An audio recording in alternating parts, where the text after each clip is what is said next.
দোয়া চাই, আপনাদের দোয়া চাই, সহযোগিতা চাই, জামাত ইসলামের পক্ষে ভোট চাই। আমরা পরিবর্তন চাই, পরিবর্তন দরকার।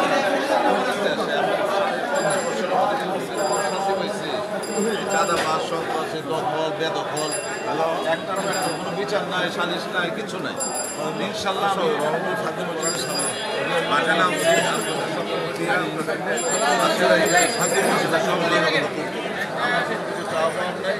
আপনাদের আমার একমাত্র সবাইকে আপনাদেরকে আমি পাশে চাই। বাংলাদেশ জামাত ইসলামী ঢাকা 7 আসনের এমপি প্রার্থী আলফ্রেদ এনায়েতুল্লাহ সালাম নিন, দাঁড়িপাল্লায় ভোট দিন।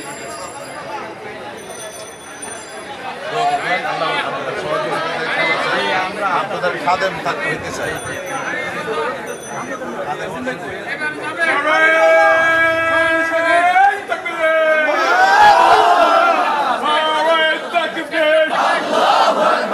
বাংলাদেশ জামাত ইসলামী জিন্দাবাদ জিন্দাবাদ।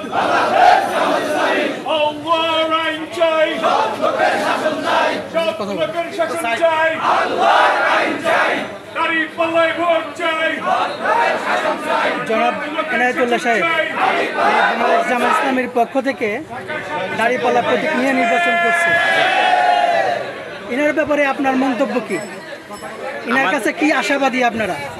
আমার জানা মতে সে অত্যন্ত একজন ভালো একজন ব্যক্তি, আল্লাহওয়ালা লোক। তা আমাদের জানা মতে আমাদের প্রত্যাশা যে সে যদি ঢাকা 7 আসনের সংসদ সদস্য হয় তাহলে আমাদের জন্য অনেক গর্বিত আমরা। মানে আমাদের এর থেকে আর চাওয়া পাওয়ার কিছু নাই, তার থেকে যে আশাটা করছি এটা ইনশাল্লাহ হয়তো আমাদের সফল হবে ইনশাল্লাহ।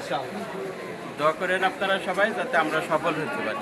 বর্তমান বাংলাদেশ জামাত ইসলামীর সার্বিক পরিস্থিতি দেখতেছেন, কর্মকাণ্ড দেখতেছেন, এতে করে বাংলাদেশের জনগণ বাংলাদেশ জামাত ইসলামীকে বা দাঁড়িপাল্লা প্রতীকে ভোট দিবে, এ বিষয়ে আপনি কি মনে করছেন? জামাতের ইসলামের উপরে অত্যন্ত মানে আশা আছে, 100% তাদের উপরে একটা আত্মবিশ্বাস আছে জামাতের উপরে, যে তাদেরকে ভোট দিলে ভালোভাবে দেশ পরিচালনা করতে পারবে, সেই আশাটা আছে।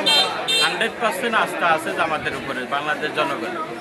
বাংলাদেশে বর্তমানে চাঁদা মুক্ত, দুর্নীতি মুক্ত, চোর সন্ত্রাস এই সকল অপকর্মের নিরসন করার জন্য বাংলাদেশ জামাত ইসলামী, বিএনপি, আওয়ামী লীগ, এরপরে এনসিপি, বিভিন্ন দল রয়েছে। এর মধ্যে আপনি কোন দলকে বেছে নেবেন? বললাম তো জামাতের উপরে একটা আস্থা আছে, এটা শুধু আমার না, এটা সারা বাংলাদেশের সাধারণ জনগণের জামাতের উপরে একটা আস্থা আছে, এটা 100% আস্থা আছে। যদি সঠিক নির্বাচন হয় বাংলাদেশে, আশা করি হয়তো জামাতকে আর কেউ আটকাতে পারবে না। আচ্ছা, ঠিক আছে, ধন্যবাদ আপনাকে।